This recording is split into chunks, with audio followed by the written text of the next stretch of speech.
que es un tema muy extenso, pero que debido a que gravita en casi la mayoría de las áreas de, ahorita no tengo conectada la cámara, eh, este tema gravita casi en todas las materias de segundo ciclo de primer año. El tema se ve en sociología, se ve en realidad, identidad y región y cultura, se ve en introducción a las relaciones internacionales, en las ideas políticas. Es decir, es un tema que está realmente casi tocado de manera distinta probablemente en las diversas materias que se aplican en la carrera.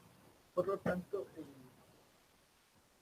sentido que le voy a dar a hacer un sentido de actualización y un poco de la crítica que se plantea con respecto a esa realidad inobjetable con una incidencia grande en las vidas que se llaman medios de comunicación.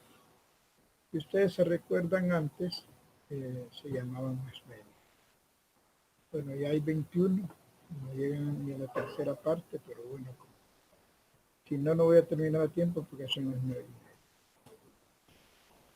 Y vamos a empezar. Bueno, espero que estén bien. Van a poder interrumpir cuando quieran que recalque alguna cuestión de las que voy a puntualizar. Y van a poder interrumpir para que pueda precisar lo que le interesa a alguien sobre lo que voy a ir exponiendo. En primer lugar, vamos a poner una fecha. Vamos a ver si están las cosas así. Y vemos bien la pizarra. Y creo que se ve. Vamos a poner cerca de esto para captar. Vamos a partir de una fecha a la cual vamos a denominar como especie de parteaguas.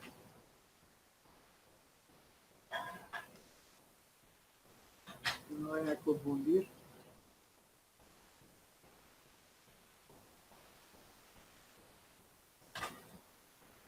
Sí.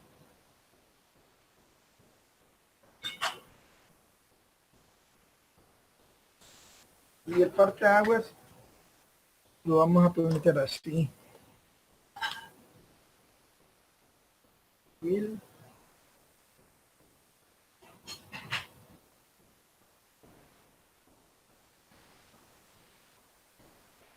medios de comunicación. Los medios de comunicación. 1980.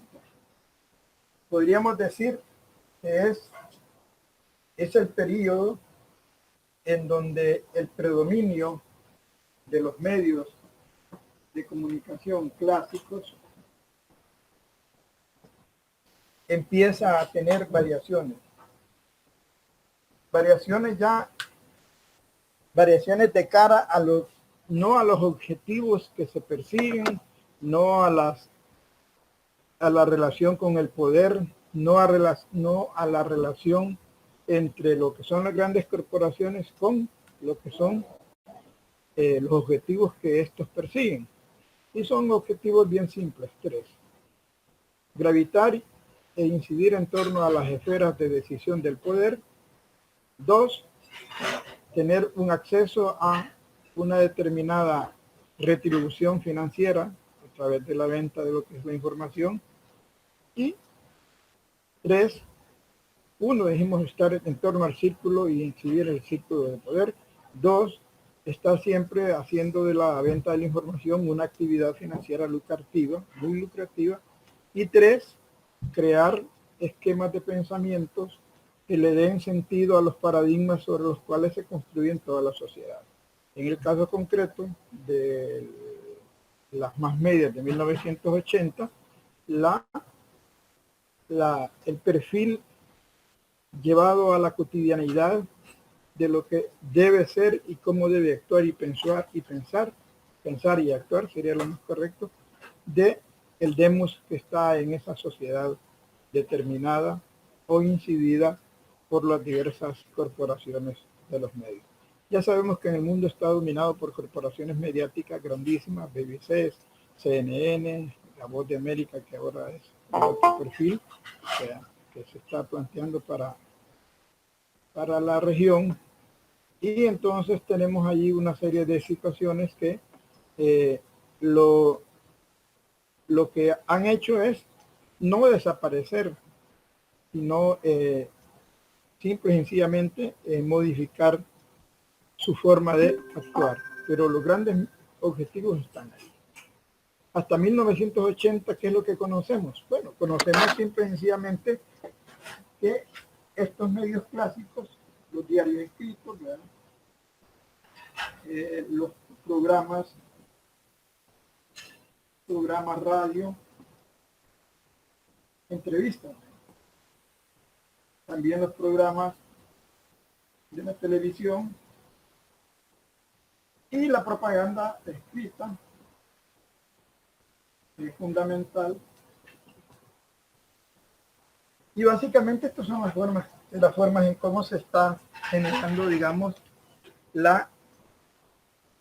el cumplimiento de los 3 objetivos que ya planteé. Es decir, son los medios y sus expresiones clásicas, el tabloide, es decir, el periódico, el tabloide, el periódico que circula, el matutino, el vespertino, las noticias a través de lo que son las grandes corporaciones como ACANF, Reuters, todas esas grandes agencias noticiosas que distribuyen a nivel internacional la información, siempre estaban pegados a grandes corporaciones de los medios, como ya dije anteriormente, la BBC de Londres, la CNN, la ABNC, es decir, cantidad de corporaciones informativas que hasta 1980 estas eran las formas y las plataformas fundamentales sobre las cuales desarrollaban y vertían todos los contenidos que buscaban simple y sencillamente, 2, potenciar las actividades financieras, es decir, con la propaganda y toda esa cuestión del consumo, tener relaciones con las élites de poder a través de que ellos podían contribuir a generarles y potenciarles toda su imagen de proyección política comunitaria, y por otra parte también a generar algunas incidencias en el pensamiento de determinados segmentos, porque siempre la información está, esto es importante, toda la información que nos venden desde 1980 también tiene esa característica. Los medios de comunicación segmentan la información, porque como es un mercado, es igual, pues les voy a vender la información que consumen las élites políticas, información de artículos de investigación, buenos artículos de investigación. Les vamos a vender a los que solo les gusta ver a la carrera la información, les vamos a vender cintillos de lo que está pasando. Un titular impactante y un pedacito así de noticia después. Les vamos a vender a dónde pueden ir a comprar el carro más barato, etcétera, etcétera. Está diseñado para un mercado con estratos diferenciados. Eso no ha variado mucho. Ha variado, pero no mucho, es decir, la misma intencionalidad. Hasta 1980 tenemos entonces los medios de comunicación que tienen ese perfil. Puede que tengan otros más que se me escapen, pero no. Se trata solo de dejar claro el parteaguas. 1980, el predominio y la búsqueda de estos 3 objetivos se hacía a través de estas plataformas. Y eso es lo que prácticamente reinaba. Amén, algunas pequeñas cosas de las informaciones alternativas que no tenían gran incidencia, pero sí se iban desarrollando, pero siempre utilizando la misma plataforma. El tabloide, es decir, la información escrita en papel, información por la vía de radios, información por la vía de la radio, televisión, la TV y las corporaciones que ya tenían esos monopolios, y la cuestión de la propaganda, es decir, revistas o algunos elementos puntuales con respecto a lo que querían plasmar y venderle al público. Eso hasta 1980. Y con, insisto, objetivos, estar circulando en torno a los grupos de poder, tener alguna incidencia en relación a que yo vendo lo que querés que tú te interesa que compre la gente, me pagas, ¿verdad?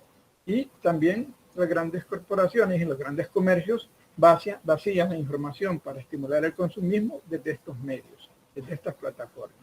Y eso obviamente hace que a la vez de que son grandes emporios, grandes corporaciones de la información, también son grandes corporaciones financieras. Es decir, tienen un poder financiero y político tremendo. Esa es la característica, digamos, genérica hasta 1980. ¿Qué pasa en 1980? ¿Alguien tiene una idea y me puede decir qué sucede con ese estilo y con esas plataformas de expresión de los grandes medios de comunicación? ¿Qué sucede después de 1980? Como punto, digamos, de inflexión para ver las otras características. ¿Alguien puede decirme algo? Yo escucho. Voy a borrar para mientras.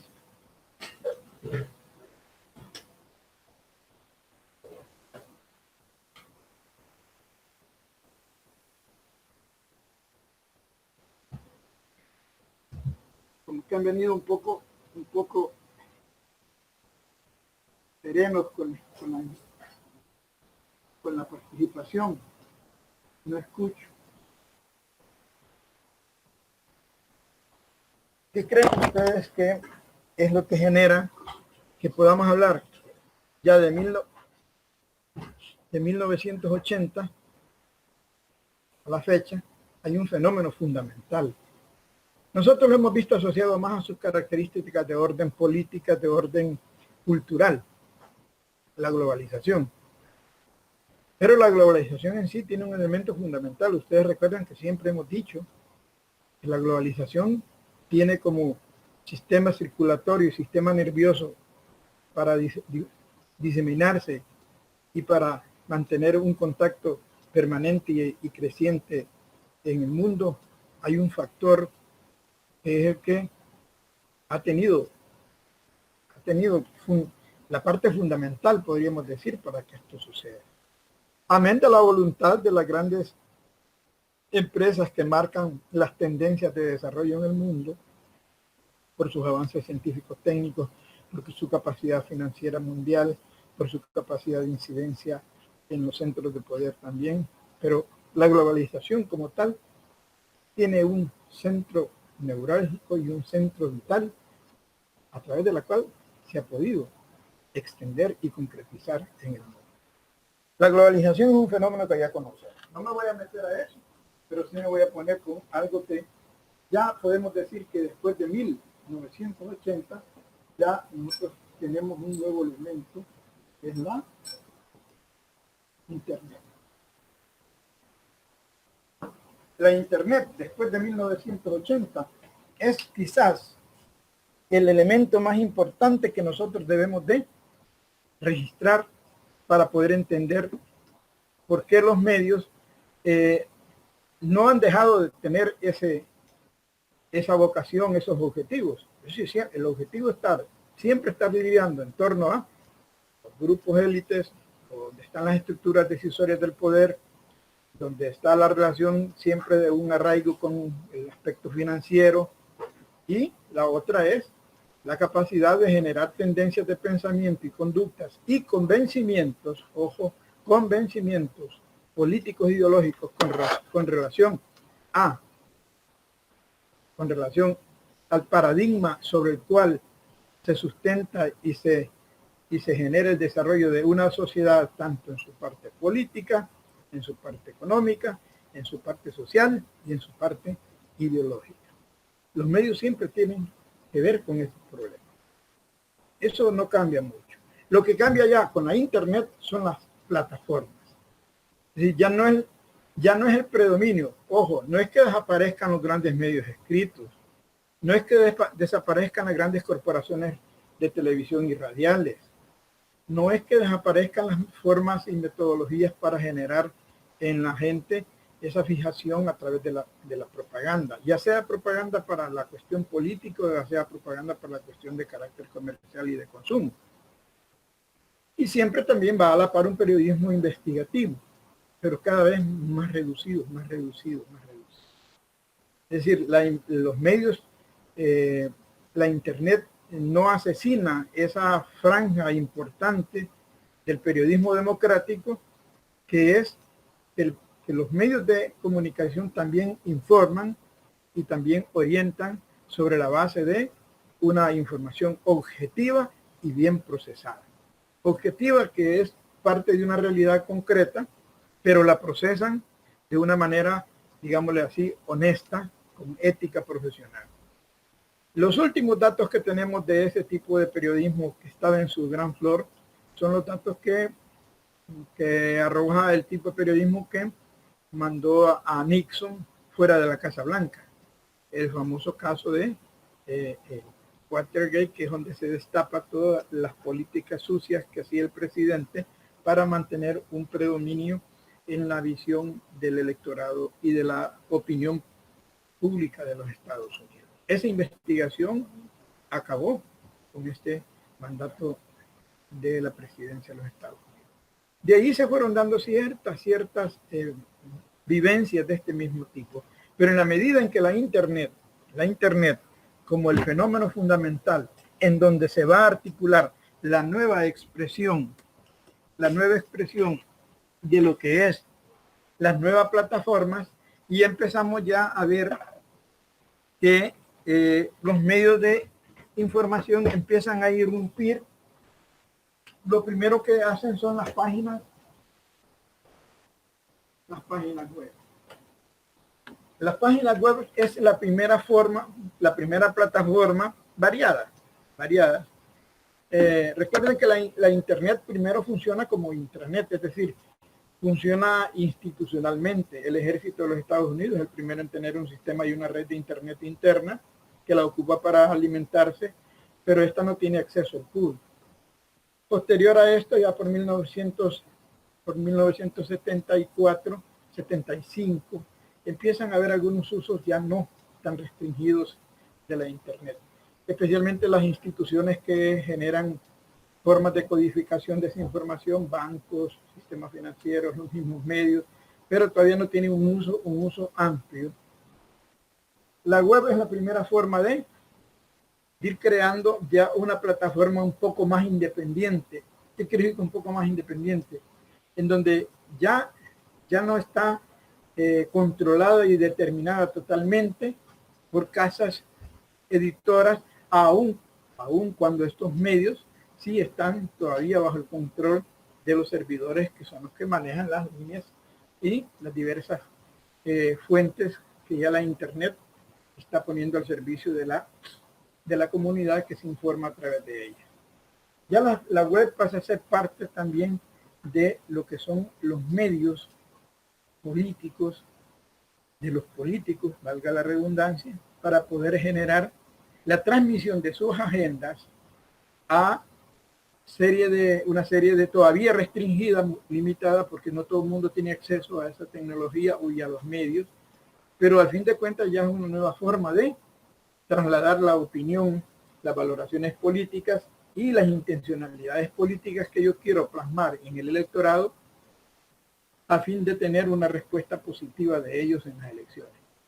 Pero este mecanismo, que ya es otro tipo de plataforma, no es tan versátil porque todavía la interacción no es muy fluida.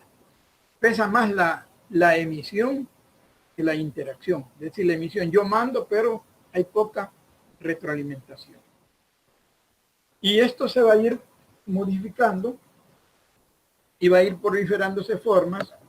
Después de eso ya van a venir y salen algunos portales informativos fijos. Después viene ya algo que le va a dar un poquito más dinamismo a esto. Y son los famosos, ¿verdad? Los blogs. Aquí sí ya podemos decir nosotros que esto ya va modificando el problema de la interacción fluida entre el que emite, pero también necesita recibir para saber si sus mensajes van teniendo la efectividad. Pero al mismo tiempo que esto se va sirviendo para la política, porque aquí ya estamos hablando de la política, también los gobiernos van generando lo que son los controles de la información. Es decir, los gobiernos pueden ir, tienen mecanismos de control, tienen centros de inteligencia que procesan la información, eso existe. No es que no sale, pero existe, siempre ha existido. Aquí hay todavía, en este país hay. Entonces, estos son los que van viendo si los grandes medios en su desarrollo, qué tendencia política incluso van desarrollando. Si favorece al grupo hegemónico en el poder o tiende a demostrar fisuras en la hegemonía del pensamiento que interesa que se traslade por estos medios y por las diversas plataformas que ahora ya existen. Aquí vamos a hablar entonces ya de que van saliendo estos blogs y van saliendo otras plataformas virtuales. Las plataformas virtuales que permiten que exista un mayor dinamismo y una mayor interacción en entre los emisores políticos y los receptores políticos. Digo emisores políticos porque gente con una visión y un objetivo político los que usa estas nuevas plataformas. Y tiene objetivos políticos que quiere que queden plasmados en el pensamiento y en la acción en un momento determinado de este conjunto de personas a los cuales va dirigida esta información. Pero también ellos tienen que saber si son eficientes o no. Entonces surgen nuevas modalidades de investigación social, la encuesta electrónica, la encuesta por teléfono, la encuesta a partir de pequeños chats que dice si no. Es decir, se va retroalimentando también no solo la emisión, sino que también lo que necesito saber de cómo está calando mi información. Con los medios convencionales, antes de 1980 era más difícil. Sí, se podía, pero más difícil porque tenía que hacer una encuesta bien diseñada y bien planteada con los distintos segmentos que usted necesitaba ver cómo los estaba impactando. Esta parte de los medios de comunicación viene y va teniendo una mayor incidencia, porque fíjense que aquí ya con esto, el Internet, yo ya no es que masifico ni hago accesible mi discurso, sino que también voy haciendo un poco de un canal de recepción de cómo voy impactando. Y al mismo tiempo me va permitiendo también ir generando, no solo por parte del gobierno, sino por parte de todos, el control con respecto a cómo están pensando con el otro adversario político que está siempre en la arena. Porque recuérdense que estamos siempre desde la perspectiva de lo que es el consenso y el conflicto.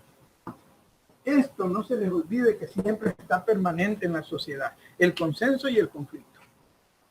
Y los medios de comunicación también, en un momento determinado reflejan en sus tendencias noticiosas y en su intencionalidad, reflejan también que en toda sociedad hay un consenso y un conflicto, independientemente que sea la sociedad norteamericana o la europea. Pero siempre hay posiciones que nunca coinciden con respecto a la forma, la planificación estratégica, las políticas públicas para desarrollar la sociedad. Eso es así y eso siempre sucede en todas partes. Esto no se les olvide que tiene que estar presente en todos los análisis de ustedes. El consenso ya se sabe que busca que todo se haga por acuerdo y que no haya ninguna problemática para las clases que generan la cuestión. Bueno, pero los medios escritos siguen existiendo. Los medios por las vías de la televisión y la radio siguen existiendo.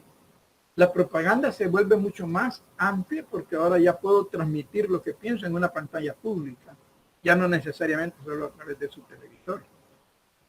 Se va generando una democratización del acceso a la información, pero hay un gran problema, que este control solo lo pueden desarrollar entidades como el Estado o las entidades especializadas para ofrecer la información.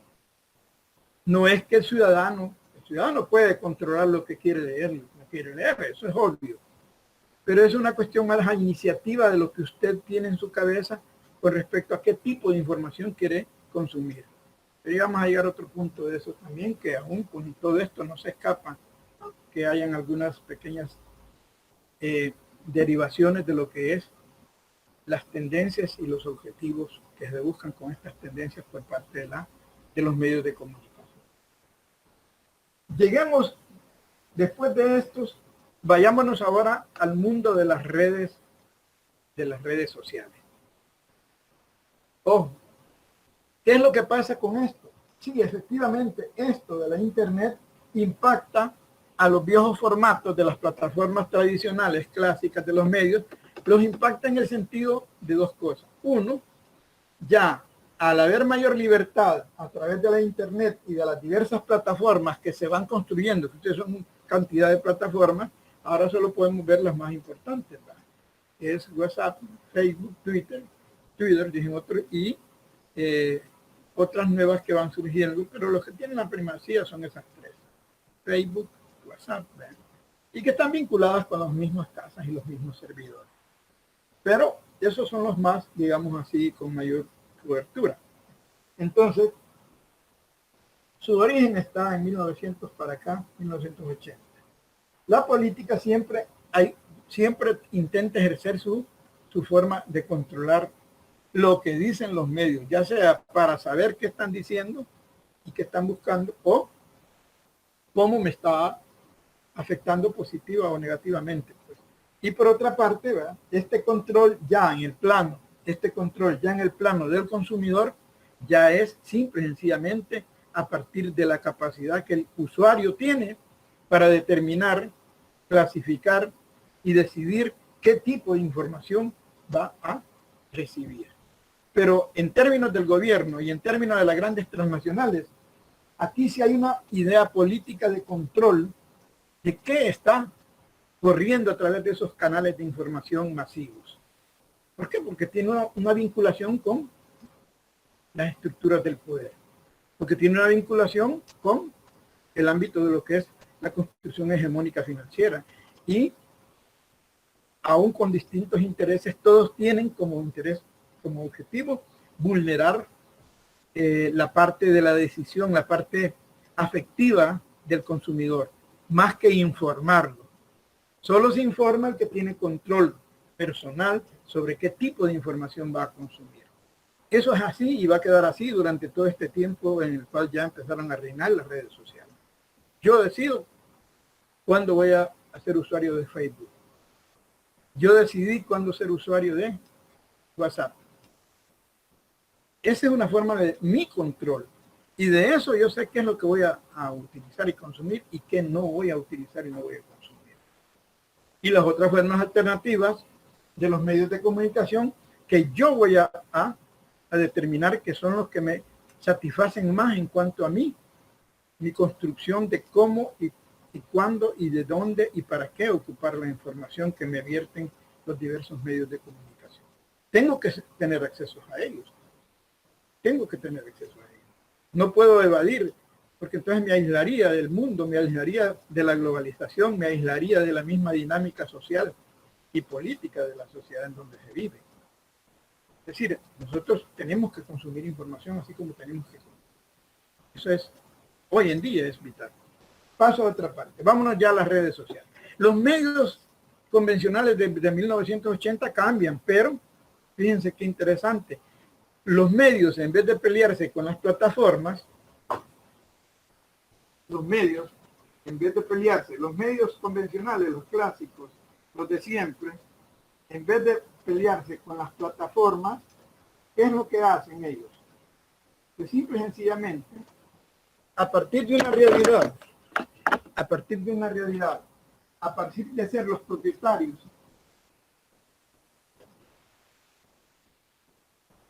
de las fuentes, en las plataformas se le llama esto datos. Lo que hacen es que crean plataformas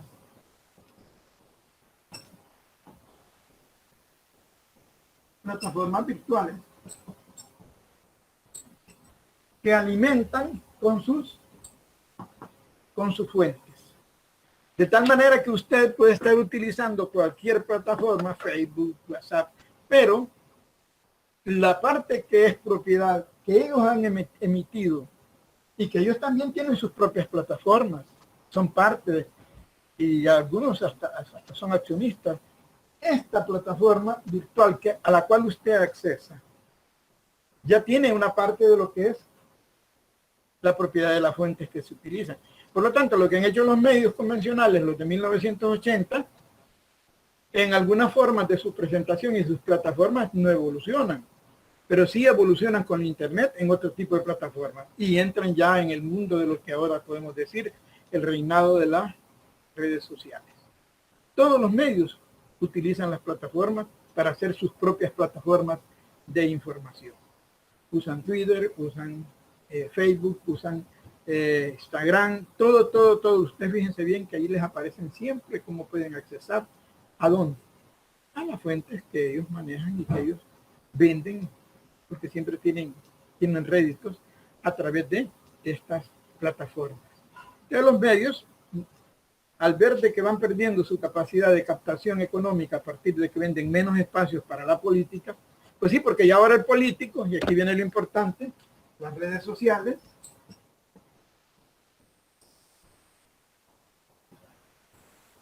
y la política, ¿qué es lo que hacen? Pues ni más ni menos que ya ahora el político pobre ya no necesita tener las grandes millonadas para estar pagando campos pagados en los medios de comunicación, ya sea radio, televisión o periódicos escritos. No, simple y sencillamente abren las plataformas que existen, abre su página y empieza a comunicarse, empieza a decir lo que quiere. Y si quiere, escucha lo que quieren, lo que él necesita oír de a los que está bombardeando con su propuesta política. Esto pareciera ser que es más democrático.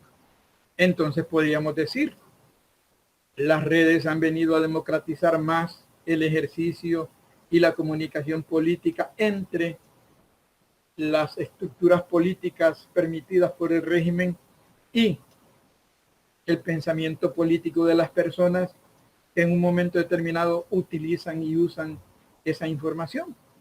Esa sería la pregunta válida. Porque alguien puede decir, sí, pero es que antes de las redes yo no podía responder ni meterme a esculcar alguna cuestión del político de turno. Antes solo se paraba en la plataforma, en la tarima y empezaba a arengarnos y decirnos un montón de cosas. Y si queríamos nosotros hacer una discusión, no se podía. Hoy por redes podemos hacerla. Perfecto. Entonces, ¿hay más democracia por eso? La democracia es absurda. La democracia es estúpida.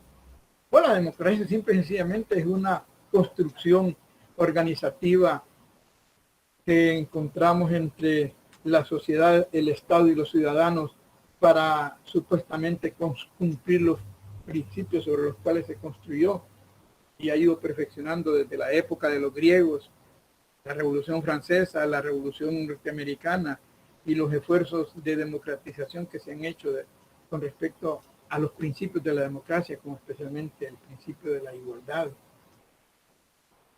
que debe expresarse en todas las políticas del Estado y debe ser parte de la vida concreta de todas las sociedades. Hay un nuevo avance de la democracia. No importa que lo que se consuma sea basura, pero ya hay democracia porque yo puedo decir lo que yo digo y lo que yo pienso, perdón, y puedo escuchar si quiero, lo que otro, me puedo adherir al otro dándole me gusta o pum, puedo cortarlo, puedo cerrar la comunicación. ¿Es eso democracia? ¿Cómo se construye la democracia? Y ahí viene el pleito ya con los medios. ¿Cómo se construye la democracia? La democracia se construye por una inercia de donde va Vicente, donde va toda la gente. Si toda la gente está equivocada y se adopta esos principios o esas formas de interpretar los principios de manera equivocada y yo me sumo a esos, estoy haciendo democracia. Es decir, que el acto concreto de que la mayoría es la que determina si algo es democrático es suficiente. Tenemos ese dilema entonces. Y no es así tan fácil de que las redes sociales han venido a democratizar más el espectro de lo que son las relaciones en cuanto al consumo de la información o la emisión de mi pensamiento. Es cierto que es más fácil hacerlo. Pero ¿y los viejos objetivos que teníamos ahí con los medios en cuanto a el objetivo de estar cada vez más cerca de las estructuras de poder y tener capacidad para incidir o aliarse en última instancia también, o tener mayor capacidad para acercarme a la actividad financiera y lucrarme de esa actividad financiera, ya sea vendiendo mis espacios o vendiendo lo que el otro quiere que venda, la propaganda, o estoy siempre bajo el precepto de la democracia occidental de hacer que todos los que vivimos en un país denominado democrático no nos salgamos de esos parámetros. Si ya usted plantea que la representación aquí no sirve, pues usted ya está cayendo en una situación de dinosaurio político, porque la representación es la que funciona aquí en este país y ha funcionado. Los políticos que son malos. Si usted viene y cuestiona que algunas medidas y algunas cuestiones que el presidente de la República hace, inmediatamente las redes sociales controladas por los troles, porque existe una realidad, que no lean las noticias y el juicio de la prensa gráfica contra una empresa publicidad de Bukele, y que a la larga se descubrió pues que sí, existen los troles, o sea, los que manejan las plataformas de redes virtuales con intenciones políticas bien determinadas, y que no es informar y decir la verdad, es todo lo contrario. Hay veces, no digo que eso sea su objetivo, no lo conozco, pero ya está demostrado eso. La new fake, que le llaman las noticias falsas, es la comida que nos desayunamos con ese tipo de redes, los troles. Eso es democracia, que vengo yo diciendo de alguna cuestión, critico y ¡rum! Me cae ese. Porque para multiplicar un me gusta es un segundito. Tienen máquinas que le multiplican 10,000 veces. Y aparece que es más los que están a favor de una incoherencia política solo por defender algo que lleva un poco de apego a la objetividad del país, pero la interpretación es totalmente errónea, malintencionada. Y la crítica que podría ayudar a fortalecer y mejorar el funcionamiento de las instituciones a partir del carácter democrático de este país son aterradas. Es democracia. Se puede funcionar así en democracia. Esa es la disyuntiva que tenemos que resolver con el problema de las redes sociales. Y esa disyuntiva no se resuelve simple y sencillamente por votar o no votar, sino por la conciencia real que se va construyendo en los ciudadanos con respecto a cómo utilizar la información y qué implica ese derecho humano, ese derecho universal a la libertad de expresión. De tal manera que nos vamos a encontrar también con otro gran problema. ¿Qué es lo que hay en este país? Libertad de comercializar con la información o libertad de emitir libremente su opinión y acuerparse a la opinión que a usted le parece que es más sensata y más adecuada para los objetivos nacionales, los objetivos de la sociedad, los fines del Estado. Y el deber ser que todo ciudadano en una sociedad democrática debería de tener como lumbrera para así acomodar sus acciones de carácter social, políticas y económicas. Recuerden que el deber ser esto es el conjunto de componentes de carácter éticos, políticos, metodológicos e ideológicos. ¿Cómo hacer para que esta sociedad sea más democrática? Y ahí tienen un documento ustedes en donde se plantea, el de Aldous Huxley, la disyuntiva entre la democracia capitalista y la democracia socialista. Los graves problemas que han tenido estos dos encumbramientos de la democracia, porque la democracia siempre ha ido generándose, estancándose en muchos años, pero siempre va generando algunas formas de modificación para hacerlo un poquito más, no más perfecta, más mejor. Mejor sería la palabra correcta. Las redes sociales, entonces, no se salen de esos tres objetivos fundamentales. Es más, ahora están bien vinculadas a las estructuras élites de donde se emana la acción política detrás del poder o detrás de la acción con tendencias eminentemente financieras, desde donde se articula toda la información que se tira en las redes sociales. Y tercero, que si usted ya se sale del conjunto de lo que nos dice jurídica, política e ideológicamente el ordenamiento jurídico de esta sociedad y lo que teórica y conceptualmente nos han enseñado que es la democracia y que es la libertad de expresión en este país, si usted ya se sale de eso, va a chocar con un conjunto de mensajes y que un montón de gente le da me gusta, que están probablemente ellos, los que le dan me gusta, probablemente están haciéndolo desde la perspectiva de defender elementos y características fundamentales de la democracia, pero con ese me gusta la están asesinando. Porque es un me gusta emotivo, no es analítico, no es racional. Está desprovista de toda pizca de intencionalidad constructiva, de un análisis que le venga a dar mayor capacidad al individuo de entender en dónde está ubicado histórica y contextualmente. No analiza si con ese me gusta le está dando poder a alguien que lo está ocupando para seguir manipulando políticamente ese sentimiento de pertenencia que nosotros automáticamente hacemos.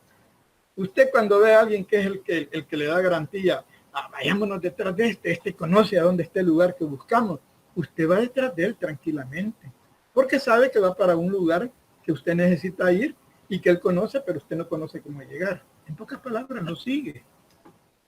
Claro, viene usted y saca por las redes sociales toda una gran andanada de calificativos e improperios muy propios del lenguaje y del sentimiento.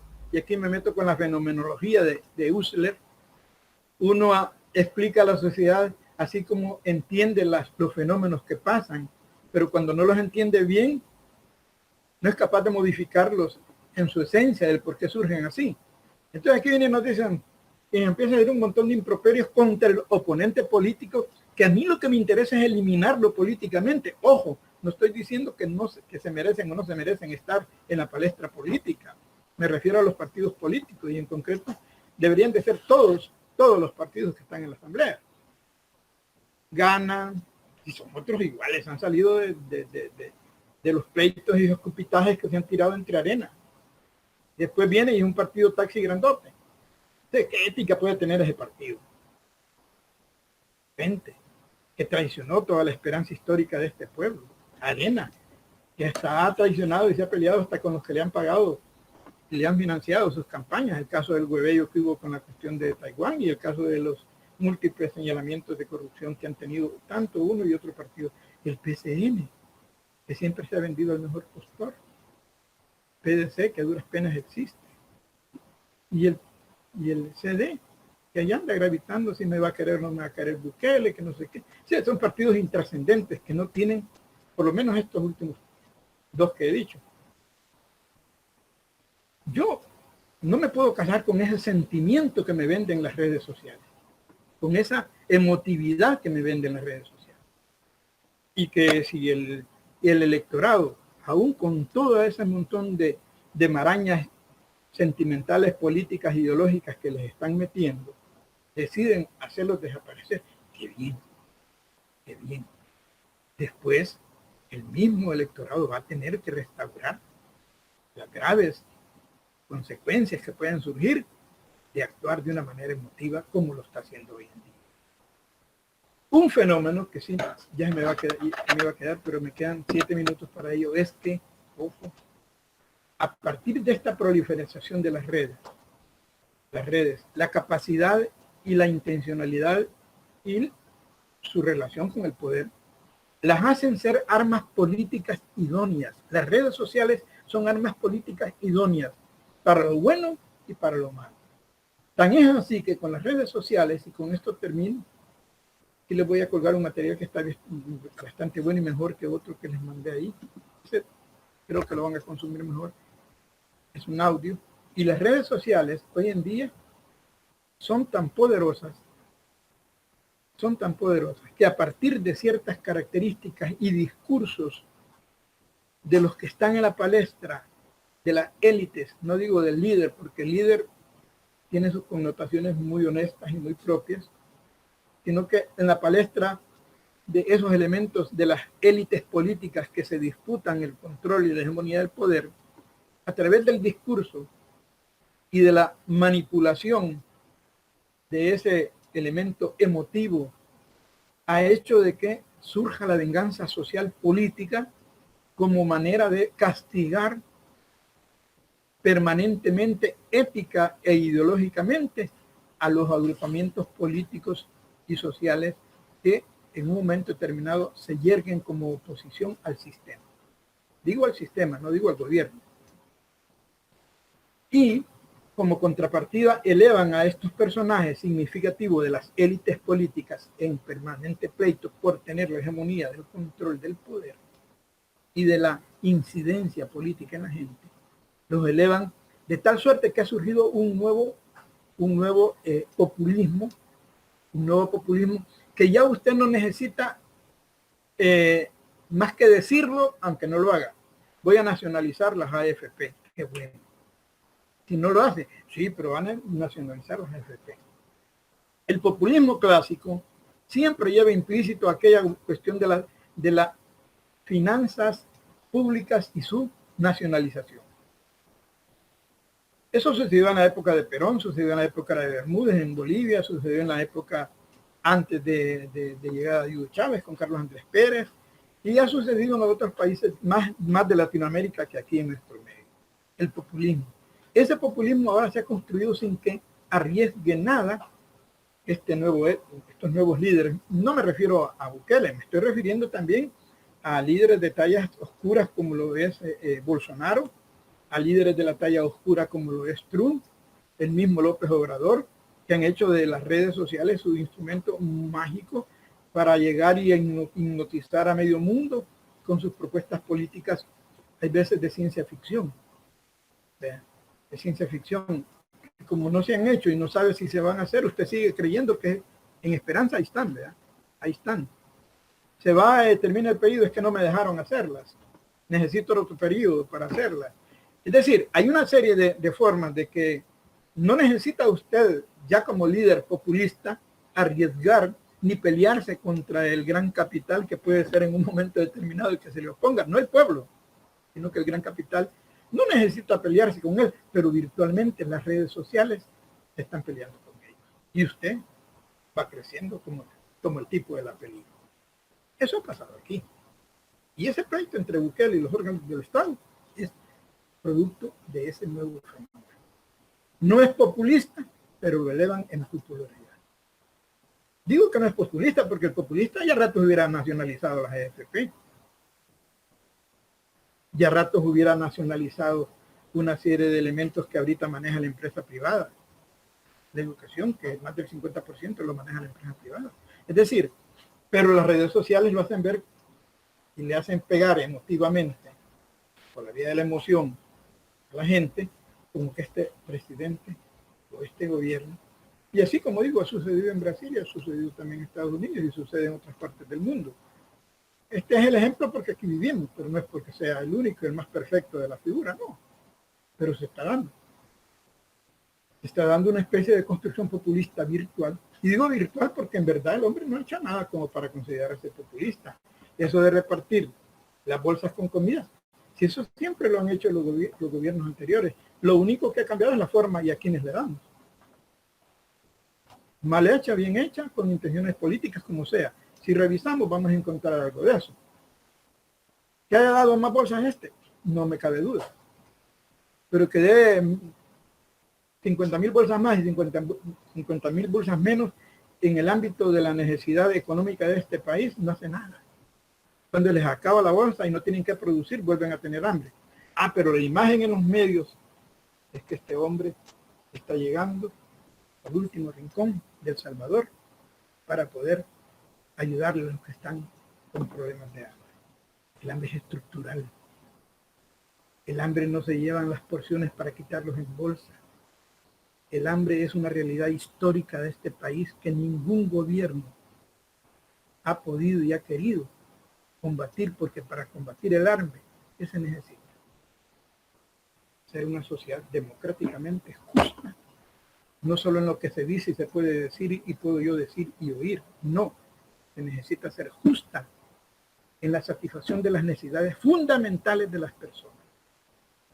Y eso parte porque una estructura productiva sea más justa en la incorporación de los que están capacitados para producir riqueza para todos Y el que participa y tiene más elementos para poder generarla, pues tiene derecho a tener más retribución. Fíjense que no estoy en contra de la empresa privada, ¿no? Pero no llevándole bolsitas a la gente que le va a quitar el hambre y va a combatir ese fenómeno estructural histórico en todo el mundo. Tampoco es de echarle culpa a este gobierno, porque no es él el responsable de este problema.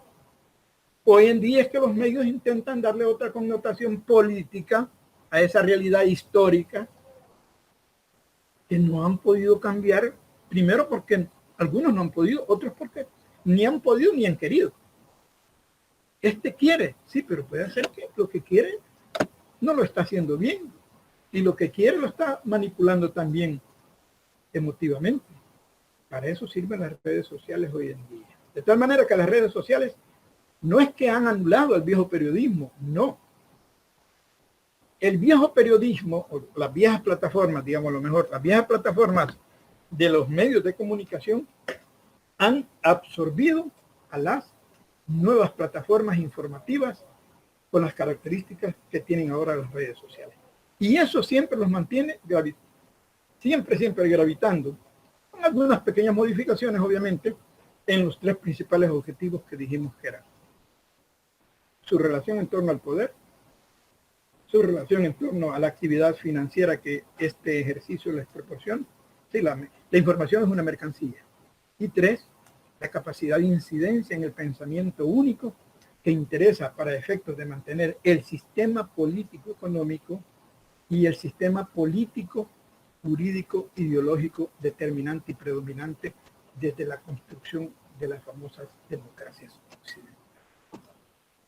Por eso le acusan a Cuba de ser un país donde se vulnera el derecho a la información, el derecho a la libertad de expresión. Porque allí la información no es una mercancía, es un instrumento político puro. Es un instrumento político puro. No crean que es que en Cuba entonces la cuestión cambió. No, al contrario, es mucho más fuerte la significación de los medios de comunicación cubanos con respecto al control y la incidencia política en toda la sociedad que tiene el Estado. Porque ahí clases sociales solo las políticas, las clases sociales a través de los medios de comunicación, que están controlados por el Estado. Ahí nos puede dar entonces una imagen real de cómo los medios de comunicación en un mundo de la democracia liberal no pueden estar casados solo con uno, porque eso vendría a ser una dictadura de los medios y eso va en contra de la democracia.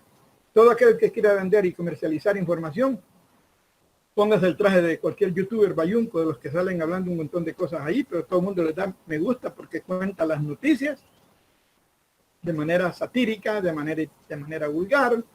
Es decir, las redes también tienen culpa de la banalización y del significado profundo que debe tener la información social. Educar, orientar y construir mejores sociedades. Gracias, con esto termino la clase y la charla porque me conecto con nosotros. Este documento que les voy a enviar tiene un video que resulta más fácil escuchar el video y que, para ser honesto, es sobre el cual he refrescado mis conocimientos sobre esta materia para poder consensarla en este tiempito que lo acabo de impartir.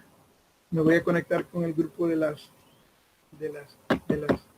10 y después en las 11 voy a estar abierto para que me puedan mandar recordatorios o cualquier otra cosita que me quieran decir. Así que los dejo, ahí discúlpenme. Después me pueden preguntar escrito o si necesitamos hacer algo para poder ampliar más desde la perspectiva de ustedes también, vean, esta charla que hemos tenido. Me voy a tener que desconectar.